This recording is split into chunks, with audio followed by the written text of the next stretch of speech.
Hello everyone, I hope you all will be good. Welcome to this next lecture in the series for comparative forces. हमने अभी तक SWOT analysis की बात की है, हमने बात की है पॉटर वैल्यू चेन की रिसेंटली, और अब हम लास्ट बात करेंगे पॉटर फाइव फोर्सेस की। देखिए, किसी भी जो इंडस्ट्री है उसमें जाने के लिए, या लेट्स से किसी भी बिजनेस को स्टार्ट करने के लिए, it is very very important to understand कि आप जिस तरह का बिजनेस स्टार्ट कर रहे हो, क्या उस बिजनेस में आपको प्रॉफिट होगा, या प्रॉफिट के कितने चांसेस हैं, उस बिजनेस को चलाने के लिए कितना कैपिटल रिक्वायर्ड है, उस बिजनेस को चलाने के लिए किन किन रेगुलेशंस को कंसिडर करना पड़ेगा, राइट। ये तमाम बातें आपको कंसिडर करनी पड़ेंगी। याद रखिएगा कि जो पॉटर फाइव फोर्सेस का मॉडल जो आज हम पढ़ने जा रहे हैं, ये बेसिकली किसी भी इंडस्ट्री की जो प्रॉफिट मेकिंग पोटेंशियल है उसको असेस करेगा कि एक इंडस्ट्री जो है वो कितना प्रॉफिट जनरेट कर सकती है। ऑब्वियसली बात है कि कुछ इंडस्ट्रीज जो हैं वो कुछ इंडस्ट्रीज से बेहतर प्रॉफिट जनरेट करती हैं, और कुछ इंडस्ट्रीज कम प्रॉफिट जनरेट करती हैं।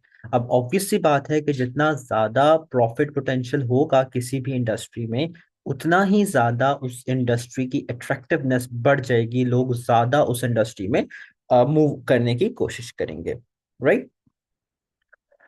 सो पॉटर के अकॉर्डिंगली कहता है कि अगर आपका प्रॉफिट पोटेंशियल हाई है, यानी अगर आप किसी भी इंडस्ट्री में जा रहे हो और उस इंडस्ट्री का प्रॉफिट पोटेंशियल जो है वो ज्यादा है, तो इसका मतलब है कि वहां पर कंपैटिटिव फोर्सेस कम होंगी।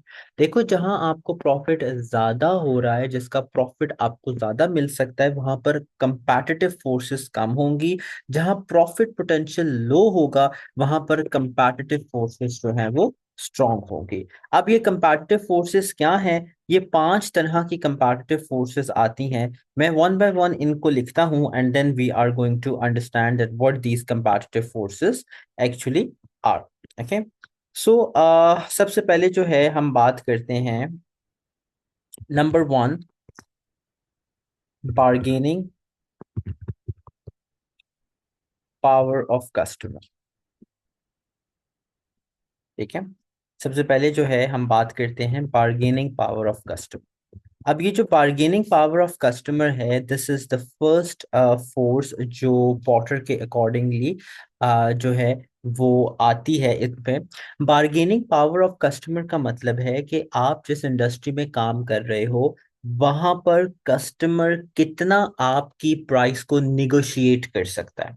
देखें, आपने ये देखना है कि अगर आपका कस्टमर आपके प्रोडक्ट की प्राइस को नेगोशिएट ज्यादा कर सकता है, फॉर इंस्टेंस आप एक चीज बेच रहे हो $1000 की, लेकिन कस्टमर बहुत ज्यादा नेगोशिएट करता है, और कस्टमर आपकी प्राइस आपको प्राइस पे करता है अराउंड डॉलर अब 600 या 500, half the price that you were charging.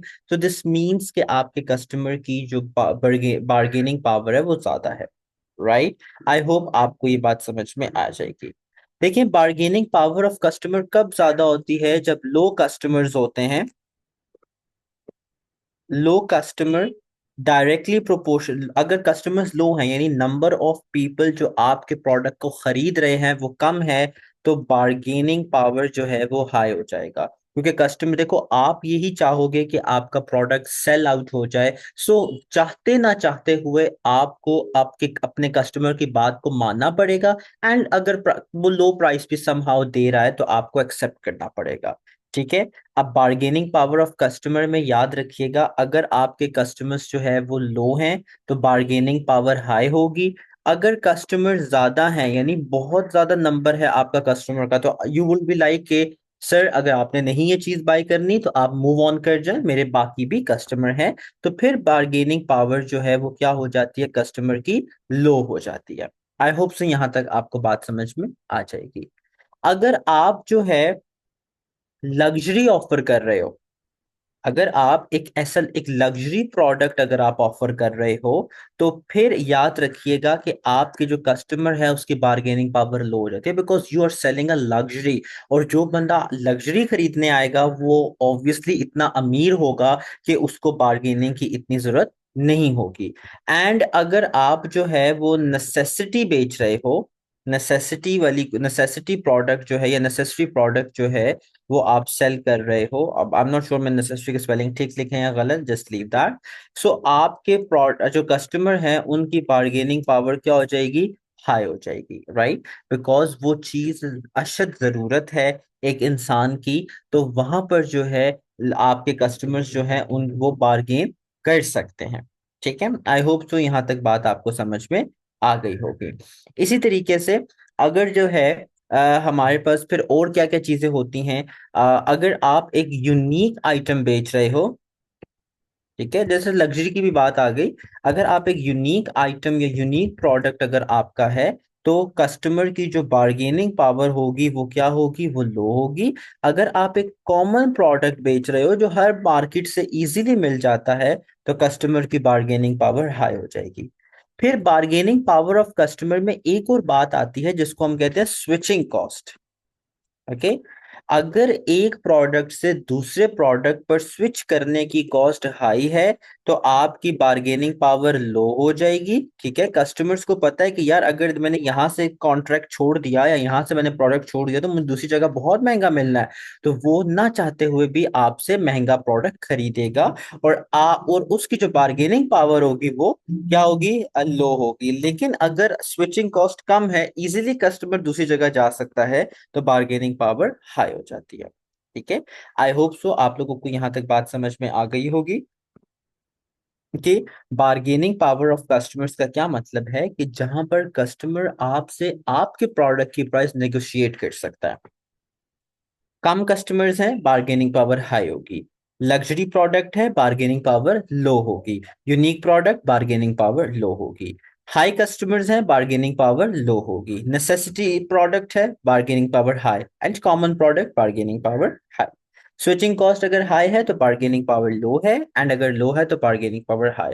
You can write these things like this on your sheets और ऑन योर नोट्स, बिकॉज इस तरीके से आपकी बुक में इसको एक्सप्लेन नहीं किया हुआ, and it's very better way to understand this thing like this from exam point of view. Okay, then number two हम जो बात करते हैं वो है bargaining power of कस्टमर।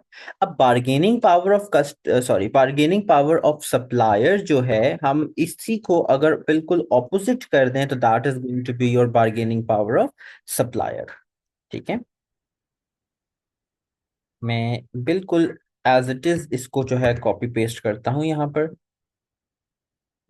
और देखें, अगर अब आपका जो कस्टमर, अब आपके अगर कम कस्टमर हैं, तो सप्लायर की बार्गेनिंग पावर क्या हो जाएगी, लो हो जाएगी। सप्लायर ज्यादा बार्गेन नहीं करेगा, बोलेगा सर आप ये चीज ले जाएं। ठीक है, एंड अगर कस्टमर्स हाई हैं तो उसकी बार्गेनिंग पावर क्या हो जाएगी, हाई हो जाएगी, राइट। आई होप सो अब आप लोगों को ये चीज समझ में आ रही होगी। लग्जरी प्रोडक्ट है, तो कस्टमर जो सप्लायर है वो बहुत ज्यादा नेगोशिएट करेगा आपसे, उसकी हाई पावर बोलेगा सर आपने लेना है तो ले, नहीं लेना तो you can go. Okay, because we are selling something luxury, हम एक यूनिक आइटम सेल कर रहे हैं। ओके, सो यहाँ पर भी हाई आ जाएगा। नेसेसरी प्रोडक्ट है, तो आपकी जो बार्गेनिंग पावर है सप्लायर की वो लो होगी, बिकॉज वो ज्यादा बार्गेन करेगा, तो कस्टमर जो है वो वहां से चला जाएगा। ठीक है, एंड स्विचिंग कॉस्ट अगर हाई है तो सप्लायर की बार्गेनिंग पावर हाई हो जाएगी, वो अपनी मनमानी करेगा। एंड अगर लो है तो सब कस्टमर की मनमानी चलेगी। ओके, तो ये बिल्कुल बार्गेनिंग पावर ऑफ जो सप्लायर है वो बार्गेनिंग पावर ऑफ कस्टमर के बिल्कुल ऑपोजिट है। ठीक है, अगर देखो, अच्छा इसमें फिर एक बात याद रखिएगा कि एक और चीज आ जाती है कि अगर हाई कस्टमर्स हैं, यानी सप्लायर्स बहुत ज्यादा हैं एक चीज के, कॉमन चीज है, तो आपके सप्लायर की जो बार्गेनिंग पावर है वो लो हो जाएगी। देखो, अगर एक मॉल में बहुत ज्यादा मार्केट्स और सारी मार्केट्स मोबाइल फोन सेल कर रही हैं, सारी मार्केट कपड़े ही सेल कर रही हैं, तो सप्लायर्स आपसे ज्यादा बार्गेन नहीं करेंगे। एंड किसी भी चीज के अगर लो सप्लायर हैं, एक दो सप्लायर्स हैं, तो उन सप्लायर्स की जो बार्गेनिंग है वो क्या हो जाएगी, वो हाई हो जाएगी। आई होप सो यहाँ तक आपको बात समझ में आ, क्योंकि इस पे एमसीक्यू कैसे आएगा, इस पे एमसीक्यू भी इसी तरीके से बहुत इजी सा आएगा।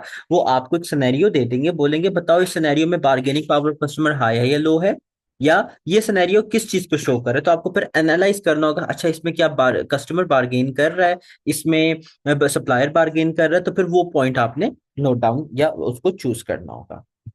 फिर उसके बाद नंबर थर्ड जो पॉइंट हम बात करते हैं, दैट इज हम बात करते हैं थ्रेट्स ऑफ न्यू एंट्रेंट्स, या हम यूं कह लेते हैं barriers to entry, barrier to enter.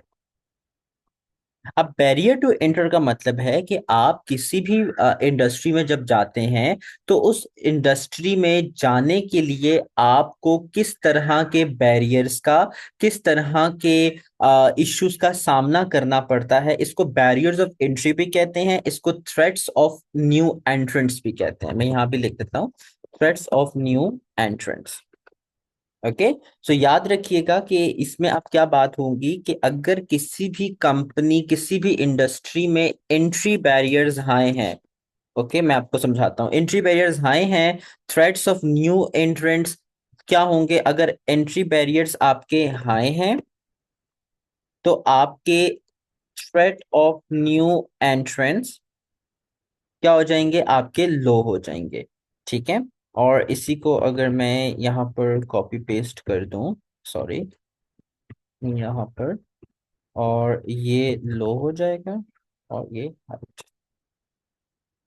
Okay देखें, अगर बहुत आप एक ऐसी इंडस्ट्री में काम करते हो जिसमें या जिस इंडस्ट्री में आपको लो कैपिटल की जरूरत है, अब इसमें कौन कौन सी बातें मैं करूंगा आपने यहाँ देखना है। अगर आपको कम पैसे रिक्वायर्ड है, ठीक है, उस बिजनेस को स्टार्ट करने के लिए कम पैसे रिक्वायर्ड हैं, तो एंट्री बैरियर क्या हो जाएगा? कम हो जाएगा, कोई भी बंदा वो बिजनेस स्टार्ट कर सकता है, तो थ्रेट ऑफ न्यू एंट्रेंट हाई हो जाएगा। कैपिटल रिक्वायरमेंट अगर लो हाई है, हर बंदा वो बिजनेस नहीं स्टार्ट कर पाएगा, फिर तो आपके न्यू एंट्रेंट्स कम हो जाएंगे। अगर प्रॉफिट मार्जिन उस प्रॉफिट मार्जिन जो है वो उस इंडस्ट्री में बहुत कम है, तो लोग वो बिजनेस नहीं करेंगे। ठीक है, बिकॉज बोलेंगे यार इसमें तो हमें प्रॉफिट ही नहीं होगा, हमें लॉस के ज्यादा चांसेस हैं, तो उसमें थ्रेट्स ऑफ न्यू एंट्रेंट कम हो जाएंगे। लेकिन अगेन प्रॉफिट मार्जिन अगर इंक्रीज हुआ तो थ्रेट्स ऑफ न्यू एंट्रेंट हाई हो जाएंगे, क्योंकि बैरियर ऑफ एंट्री जो है वो इसमें लो आ जाएगा। फिर अगर आप एक ऐसा बिजनेस चलाते हो जिसमें गवर्नमेंट रेगुलेशंस बहुत ज्यादा है, गवर्नमेंट के साथ कंप्लाई करना पड़ेगा, बहुत सारी फॉर्म्स फिल करनी पड़ेंगे, ऑल दैट स्टफ, तो एंट्री बैरियर्स हाई हो जाएंगे, लेकिन थ्रेट्स ऑफ एंट्रेंस आपके कम हो जाएंगे। इसी तरीके से इसको ऑपोजिट यूं देखते हैं कि अगर गवर्नमेंट रेगुलेशन कम है, उल्टा गवर्नमेंट आपको जो है वो ग्रांट्स प्रोवाइड कर रही है, गवर्नमेंट आपको इंसेंटिव्स प्रोवाइड कर रही है, तो फिर लोग मजीद जो है वो इस प्रोडक्ट, सॉरी, इस इंडस्ट्री की तरफ जो है वो आएंगे। ठीक है, फिर इसके अलावा जो है वो अगर हमारे पास जो है आपका जो, अगर उस इंडस्ट्री में लिमिटेड इनपुट सप्लाई है, जिस तरह अगर आप लोगों में से किसी को पता हो, अभी रिसेंटली ना बड़ा एक पाकिस्तान में मजे का ट्रेंड आया माचा कॉफीज का। माचा जापानीज ट्री है, ये ग्रीन कलर की होती है, और जो है वो ये बहुत मजे का इसका टेस्ट होता है।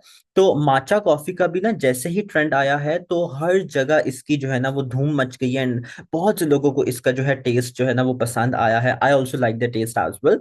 तो अब हुआ ये कि क्योंकि एक अब पहले ये चीज इतना जो है ना वो नहीं बूम पर थी, तो हुआ क्या कि जैसे ही ये इतना इसका हाइप क्रिएट हुआ और जैसे ही ये फेमस हुई, एक तो नंबर वन, जो अच्छे रेस्टोरेंट्स हैं उन्होंने माचा इंट्रोड्यूस करवा दिया, माचा कॉफी फ्लेवर्स। एंड इस वजह से क्या हुआ कि इसकी जो डिमांड, सॉरी, इसकी जो सप्लाई थी जापान से वो लिमिट हो गई, तो क्योंकि अब इसको स्पेसिफिक कंडीशंस चाहिए होती हैं ग्रो करने के लिए, और ये हर कंडीशन में नहीं ग्रो करता, जिसकी वजह से क्या हुआ, ऑटोमेटिकली जो माचा कॉफी थी उनकी प्राइस जो है वो हाई हो गई, और अब इस तरीके की मीम्स आ रही हैं एंड ऑल दैट स्टफ कि यार माचा जो है ना वो अमीर लोगों की ड्रिंक जो है वो बन गई है, राइट? सो इस तरह है कि देखो, अब एक चीज की अगर लिमिटेड सप्लाई है तो आप, मैं या कोई और बंदा फिर माचा कॉफी का बिजनेस नहीं स्टार्ट करेगा, बिकॉज उसकी सप्लाई कम है, तो एंट्री बैरियर हाई हो गया, तो थ्रेट्स ऑफ न्यू एंट्रेंट लो हो जाएंगे। ठीक है, और फिर जो लोग सप्लाई कर रहे हैं, जिन लोगों के पास स्टॉक वगैरह है, वो इसको हाई प्राइस पे सेल आउट कर सकते हैं, राइट? तो ये इस तरीके की कुछ चीजें हैं जो आपके बैरियर्स ऑफ न्यू एंट्री जो है वो हैं, और बैरियर्स ऑफ एंट्री जो है डायरेक्टली प्रपोज करता है आपके थ्रेट्स ऑफ न्यू एंट्रेंट्स को। फिर नंबर फोर हम बात करते हैं थ्रेट्स ऑफ सब्स्टिट्यूट्स। अब देखो, थ्रेट्स ऑफ सब्स्टिट्यूट जो है ना वो थ्रेट ऑफ एंट्री से ही रिलेट करेगा। ठीक है, अब इसमें कॉन्सेप्ट की थोड़ा सा चेंज इस तरीके से हो जाता है कि अगर आप एक यूनिक प्रोडक्ट ऑफर कर रहे हो, ठीक है, अगर जैसे मैंने आपको ऊपर बताया था कि अगर आप एक यूनिक प्रोडक्ट ऑफर कर रहे हो, तो आपके जो थ्रेट्स ऑफ सब्स्टिट्यूट होंगे, सब्स्टिट्यूट सब्स्टिट्यूट होंगे, वो क्या हो जाएंगे, वो लो हो जाएंगे। लेकिन अगर आप एक कॉमन या जनरल प्रोडक्ट ऑफर कर रहे हो, आप एक ऐसा प्रोडक्ट ऑफर कर रहे हो जो बहुत इजीली मैन्युफैक्चर हो जाता है, जो इसकी कॉस्ट ऑफ मैन्युफैक्चरिंग बहुत कम आती है, तो आपके लोग बहुत ज्यादा सब्स्टिट्यूट क्रिएट हो जाएंगे। इसमें फिर एक बात याद रखिएगा, इसमें क्या क्या चीजें आ जाएंगी, इसमें कॉस्ट ऑफ प्रोडक्शन आ जाएगी, ठीक है। इसमें फिर टेक्नोलॉजी कितनी इन्वॉल्व हो रही है, इसमें एक्सपर्टी एक इंसान की कितनी इन्वॉल्व हो रही है। तो ये तमाम चीजें ऐसी हैं जो डिसाइड करेंगी। और अगेन इसमें देखो कैपिटल की रिक्वायरमेंट जो है वो कितनी आ रही है, फिर इसमें रेगुलेशंस की कितनी रिक्वायरमेंट है, वही थ्रेट्स ऑफ न्यू एंट्रेंट जो है ना, वो इसमें भी आप यूटिलाइज कर सकते हो। अगर किसी चीज को बनाने का कॉस्ट ऑफ प्रोडक्शन बहुत कम है, सब्स्टिट्यूट ज्यादा हो जाएंगे। बहुत एक्सपेंसिव है एक चीज को बनाना, रोल्स रॉयस के सब्स्टिट्यूट इतने नहीं है, मेहरान के बहुत से सब्स्टिट्यूट है पाकिस्तान में, राइट। सो अब टेक्नोलॉजी, अगर एक चीज को बनाने में बहुत ज्यादा टेक्नोलॉजी, बहुत ज्यादा स्टैंडर्ड सेटअप यूज हो रहा है, तो उस चीज को बनाना, उस चीज के सब्स्टिट्यूट कम हो जाएंगे। लेकिन अगर बनाना आसान है तो सब्स्टिट्यूट ज्यादा हो जाएंगे। Last but not the least, हमारी राइवलरी, हमारे कंपैटिटर्स, ठीक है। हमारे कंपैटिटर्स की जब मैं आपको जब हम बात करते हैं, तो कंपैटिटर्स में याद रखिएगा कि अगर ज्यादा कंपटीशन है, किसी भी इंडस्ट्री में कंपटीशन बहुत ज्यादा है, तो आपका क्या होगा, आपका प्रॉफिट पोटेंशियल जो है वो कम हो जाएगा। अब कंपटीशन कब इंटेंस होगा, कंपटीशन तब इंटेंस होगा जब आपके प्रॉफिट मार्जिन जो है वो कम होंगे। देखो, जब आप एक ऐसी चीज बना रहे हो जिसका प्रॉफिट मार्जिन हाई है, तो इट ऑटोमेटिकली विल रिलेट कि यार उस चीज को बनाना मुश्किल होगा, क्योंकि एक्सपेंसिव चीजें जो होती हैं उन्हीं के प्रॉफिट मार्जिन हाई होते हैं। सस्ती चीज होती है उसका प्रॉफिट मार्जिन हाई नहीं होता। तो याद रखिएगा कि राइवलरी में अगर आपके लो प्रॉफिट मार्जिन हैं, लो पीएम प्रॉफिट मार्जिन जो है, अगर लो प्रॉफिट मार्जिन हैं, तो आपका कंपटीशन जो है वो क्या हो जाएगा, आपका कंपटीशन हाई हो जाएगा, ठीक है।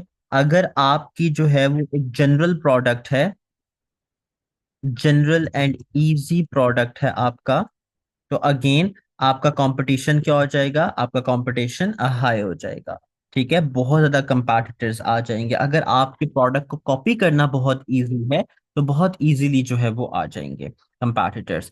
इसके अलावा जो है, अगर आपकी डिमांड बहुत ज्यादा, ये बहुत इंपॉर्टेंट इसमें फैक्टर है कि अगर आपकी किसी भी प्रोडक्ट की डिमांड जो है वो हाई है, तो ऑटोमेटिकली मैक्सिमम लोग जो हैं वो इस प्रोडक्ट को बनाएंगे और मैक्सिमम उसकी सेल्स भी होंगी, ठीक है। आई होप सो यहाँ तक आप लोगों को बात समझ में आ गई होगी। तो किसी भी इंडस्ट्री के प्रॉफिट मार्जिन्स को एनालाइज करने के लिए कि आया हमें यहाँ बिजनेस करना चाहिए या नहीं करना चाहिए, आप इन 5 जो पॉटर फोर्सेस हैं उनको एनालाइज करेंगे। कौन कौन सी हैं, bargaining power of customers, bargaining power of suppliers, barriers to entry, threats of substitute and rivalry. बहुत इजी क्वेश्चन आता है और ये बहुत आसान चीज है। हमने इस चैप्टर में जो स्वॉट एनालिसिस, पॉटर वैल्यू चेन और 5 फोर्सेस पढ़ी हैं, ये तीनों आपकी डायरेक्टली लिंक करती हैं आपके स्ट्रेटेजिक बिजनेस लीडरशिप जो प्रोफेशंस का एग्जाम है उसमें। और इसके बाद जो अब आपकी एसएससी की क्वालिफिकेशन चेंज हो रही है, उनमें भी आपके ये मॉडल हाईली इंपॉर्टेंट है। मेक श्योर कीजिएगा कि इन मॉडल्स को बहुत अच्छे से प्रिपेयर कीजिएगा। If you have any question you can let me know over the Instagram. along with that, जब मैं इनके क्वेश्चन सॉल्व करवाऊंगा, तो you guys will be having a full access to them if you are registered student of mine. Okay, so do subscribe the channel, do like the video, and do provide any recommendation that you think will be necessary for this. सो यहाँ पर हमारा ये chapter complete हो गया है competitive forces का। और next हम आप मजीद अपने चैप्टर्स को कंप्लीट करने की कोशिश करेंगे। So until next time guys, take care and have a good day, bye.